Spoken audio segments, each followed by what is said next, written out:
dahil gusto niyang ituwid ang buhay niya. Gusto niyang mag-vice-presidente.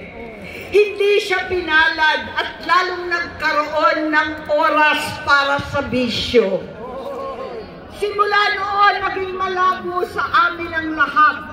Kaysa mag-away, bigla na lamang lumayo ang loob namin sa isa't isa.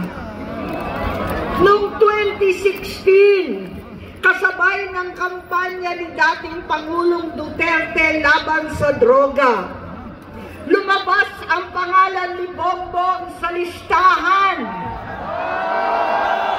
Nakasama siya sa listahan ng mga celebrities, mga artista, Maricel Soriano at iba pa. Masinsinan kong kinausap si Pangulong Rodi. Halos manikluhod ako. Sinabi kong ayon sa kapulisan, dapat unahin, usigin ang mga pusher at saka na lamang sagipin ang mga user. Naligtas si Bongbong. Labis ang takot ko at pag-aalala.